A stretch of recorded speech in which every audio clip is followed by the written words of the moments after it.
Hello, this is Charlotte with Gamers Haunt in Asheville, North Carolina, and I wanted to sit down this afternoon to take a quick peek at Candlekeep Mysteries.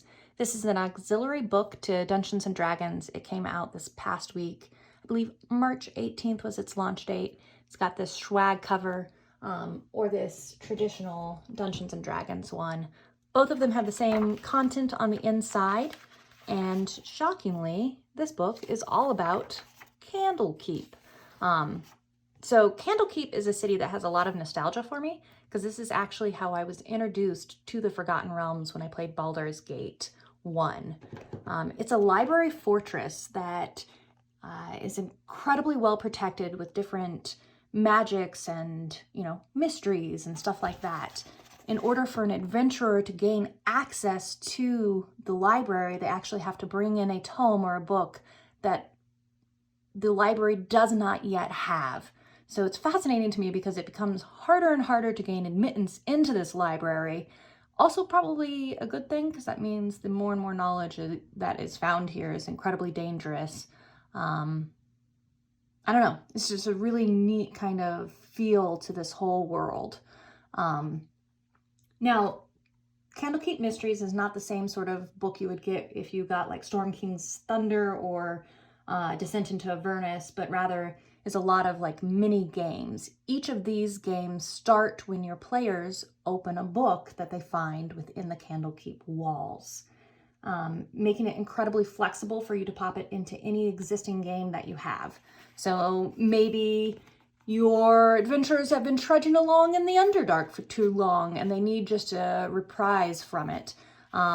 They could find a book, an old, rotting, musty tome in the lair or tomb of some forgotten king, and that could launch into this little mini adventure.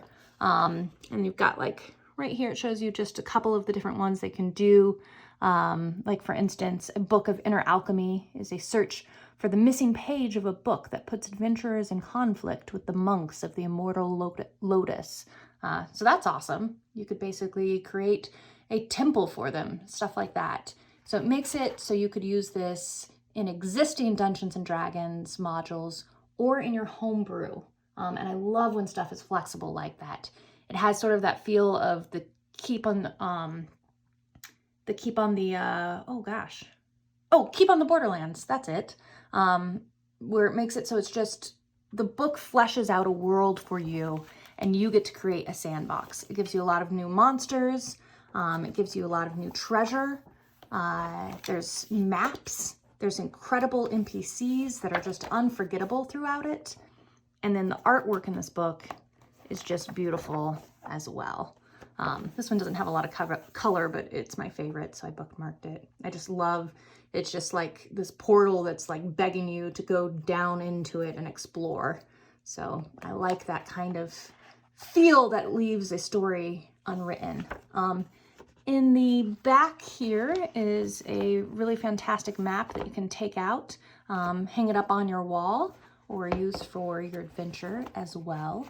The other thing that is notable about this book is that all of these different adventurers are written by just people in the community that came together and collaborated with Dungeons & Dragons. So each one has kind of its own flavor and feel. So some of them are funny, some of them are scary, some of them are light, but you have a lot to choose from, and they range in level and difficulty drastically. It also gives you tips on how to scale up or down an adventure depending on what level your players currently are at. Yeah, so I just really enjoy it. It's a great, fun add to your Dungeons & Dragons collection. There's a couple things that I noticed when I was going through it.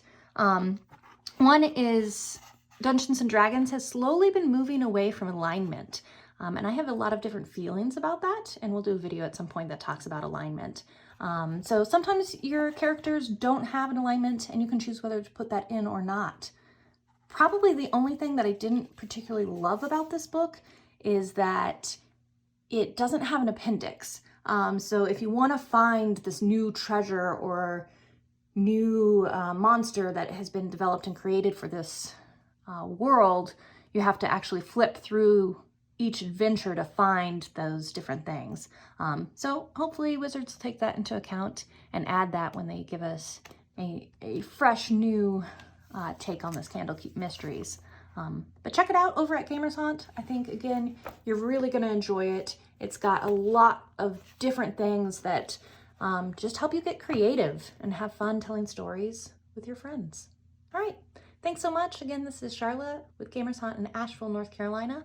Like and subscribe, and we'll give you a bunch of other new videos that talk about how to build characters, or maybe you've never been a DM before, or maybe you have been a dungeon master, but you've gotten stuck.